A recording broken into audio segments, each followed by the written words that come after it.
कि भक्ति बेस को तंत्रा जैसे धरनी आकाश, भक्त हरि चरण लीन में बेस जगत की आस। भक्ति करनी और बेस धारण करना जमीन आसमान का अंतर है। देखो धरती और आकाश का अंतर है ना, ऐसे है भक्ति और बेस धारण करने में। अपने रंग बिरंगे जो साधु मिलते हैं अपने आप को रंग लेते हैं, वो कबीरदास जी ने उस पर करारा व्यंग्य किया। देखो कटु आलोचना की है। भक्ति बेस बहुत अंतरा, भक्ति और बेस में इतना अंतर है जैसे धरनी आकाश, जैसे धरनी धरती और आकाश में अंतर है।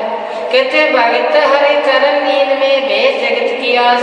जो भगत जन होते हैं वो ईश्वर में लीन रहते हैं, उठते बैठते चलते फिरते खाते पीते सोते जागते किस में लीन रहते हैं, ईश्वर में। बेस जगत की आस, जो बेस धारण करता है, गले में माला धारण करता है, रंग बिरंगे कपड़े धारण करता है, वो यही मिल के मर जाता है।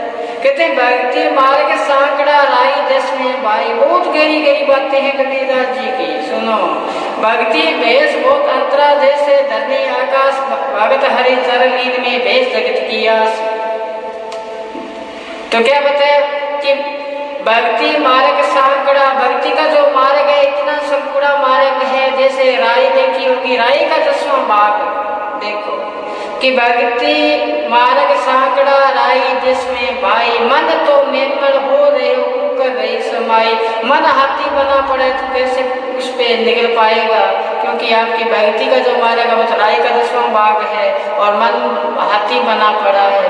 देखो फिर मन के समझाने के बारे में बात आई। हम बात जानते हुए कबीरदास जी कहते हैं हम जानती वे अज्ञान बन जाते हैं कि मन जाने सब बात जानती अवगुण करे काहे को कुशलात कर दीपक कुएं पड़े। बहुत महत्वपूर्ण है ये दोहा। देखो कि मन जाने सब बात, मन सब बात जानता है। कबीरदास जी कहते हैं जानती अवगुण करे फिर भी अवगुण कर देता है।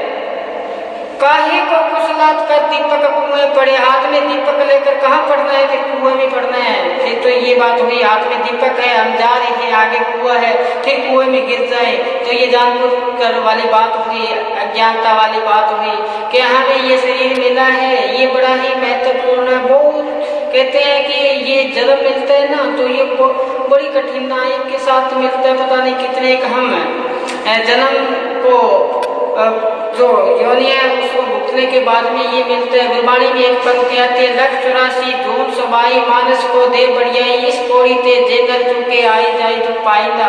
कहते इतने 184 योनियों को भुगतने के बाद में ये जन्म मिलता है। ये एक ईश्वर मिलने की सीढ़ी है। सीढ़ी पर चढ़ते जाओगे कि अचानक पैर फिसल गया फिर नीचे आ जाओगे।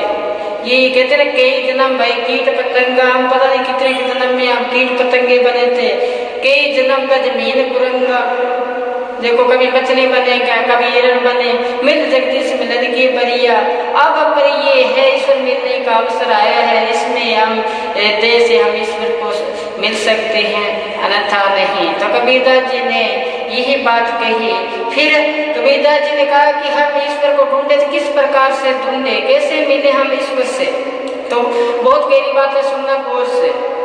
कबीरदास जी ने कहा कि वस्तु कहीं ढूंढे कहीं किस्मत आवे हाथ के, कभी तब पाया भेदी लेना साथ। वस्तु कहीं पड़ी होती है, ढूंढते कहीं है तो कैसे मिलेगी, नहीं मिल पाएगी। वस्तु कहीं ढूंढे कहीं किस्मत आवे हाथ के, कभी तब पाया भेदी लेना साथ। ईश्वर से मिलना है तो आपको कोई भेदी लेना पड़ेगा, साथ में गुरु को लेना पड़ेगा।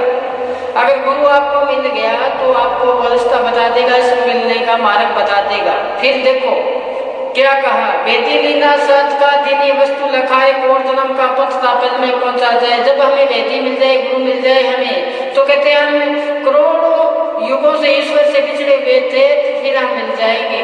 कोट जन्म का बिछड़ा पल में पहुंचा जाए, फिर हम पल में ही वहां पहुंच जाएंगे। ये किसका व्याख्यान किया, गुरु महिमा का। गुरु महिमा का व्याख्यान कबीरदास ने बहुत अच्छा किया है कि गुरु के बारे में बताते हैं कबीरदास जी। क्या कहते हैं कि जब नाम हृदय धरा, कहते गुरु का नाम मैंने हृदय के अंदर धारण किया, गया पाप का ना, सारे मेरे पाप कर्म कट गए, सारे के सारे मेरे पाप कर्म कट गए। जब नाम को मैंने कहाँ धारण किया, हृदय के अंदर धारण किया। क्या बताया कि जब नाम हृदय धरा, गया पाप का नाश। मानो चिनगारी आग की चिनगारी पड़ी पुराने घास पर चिनगारी पड़ जाती है तो सारे क्या है,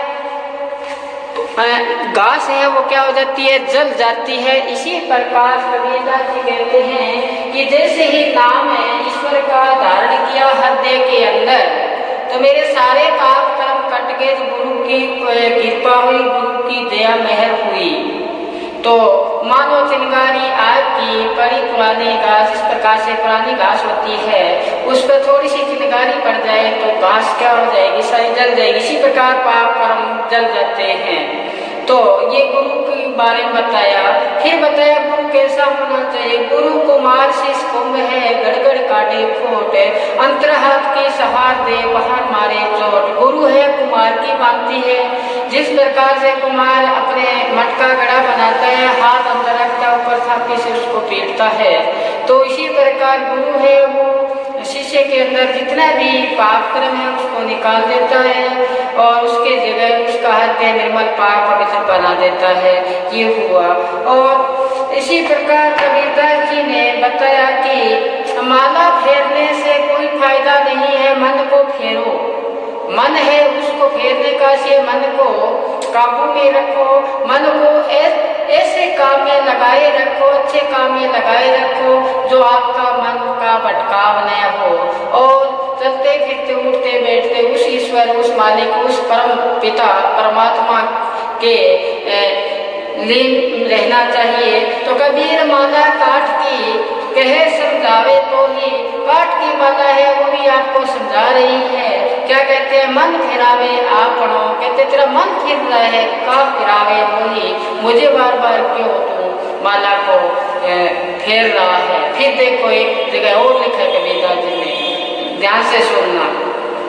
कबीरदास जी ने कहा है कि माला मुझसे लड़ पड़ी क्या फेरत है मोहे, मन माला के फेर से गुरु से मेला हुए। एक दिन हुआ कबीरदास जी ने कहा कि माला फेर रहा था, माला ही लड़ पड़ी मुझसे, कि माला मुझसे लड़ पड़ी क्या फेरत है मोहे, मन माला के फेरते गुरु से मेला हुए। तो गुरु को पकड़, गुरु से मिल तो तेरा क्या हो जाएगा, छुटकारा हो जाएगा। माला फेरने से कोई फायदा नहीं है। और इसी प्रकार एक पद आता है कि तन का जोगी सब करे, मन का जोगी करे न कोई। तन से सब जोगी बन जाते हैं, योग साधना करते हैं, रंग बिरंगे कपड़े धारण कर लेते हैं, तो कहते हैं ये नहीं। कबीरदास जी तो यहाँ तक कहा था गलियारे गुरु फिरता है, घर घर कट्टे दे। गुरु इतने बन गए कि गलियों में घूमते फिरते हैं, इतने चेले नहीं रहे जितने गुरु बन गए। देखो गलियारे गुरु फिरता है, घर घर कट्टे दे, घर घर में मालाएं बांटते फिरते हैं, गुरु इतने हैं कि चेले बन जाओ। और फिर बताया कि जाका गुरु अंधला चेला आनंद, जिसका गुरु ही अंधा होगा तो चेला पूर्ण रूप से क्या होगा, अंधा होगा। तो गुरु को सोच समझ के बनाना चाहिए। गुरु ऐसा होना चाहिए जो पार ब्रह्म में जाता हो, जो ईश्वर के साक्षात दर्शन करता हो, जो हमें सद्बुद्धि दे। नहीं तो फिर ये जन्म मरण के चक्कर से हम छुटकारा पा ही नहीं सकते। फिर एक बात महत्वपूर्ण बताना चाहता हूँ कि गीता में श्री कृष्ण जी ने कहा था, वो से सुना कि श्री कृष्ण जी ने गीता में कहा था कि देख उद्धव, ये जो कीड़ाजार है ना, ये कई बार सृष्टि का राजा इंद्र बना, कई बार ये सृष्टि का कर्ता ब्रह्मा बना, आज ये कीड़ा है। तो ये जन्म मरण का चक्कर ऐसे चलता रहता है। अगर मान लो अपने को गुरु नहीं मिलता तो हमें अपने जो पाप कर्म हैं वो हमारे नष्ट नहीं होते। जैसे मीरा ने कहा था कि जन्म जन्म की कथा पुरानी नाम ले पटेरे, ईश्वर का नाम लिया, गुरु को धारण किया, तो जन्मों जन्मों की जो मेरी जो क्या थी, जन्मों जन्मों की पाप कर्म की जो गठड़ी थी वो सारी की सारी फट गई। इस प्रकार से यहाँ पे कबीरदास जी ने बताया, क्या बताया कि हम ने मरो मरो संसारा के। अब फिर गौर से सुना, एक पद आता है कबीरदास जी का, हमने मरो मरो संसारा, हमको मिला जीवन हारा। अब ने मरण मरण मन माना, जेब हुए जिन राम ने जाना, जेब हुए जिन राम ने जाना। साकत मरे संत जन जीवे, साकत मरे संत जन जीवे, राम रसायन भर भर पीवे। राम मर हो तो मैं ही मर हूँ, राम ने मर हो तो मैं काहू मर हूँ। कह कबीर अमर भय सुख सागर पावा। तो देखो ये भी पद है अपने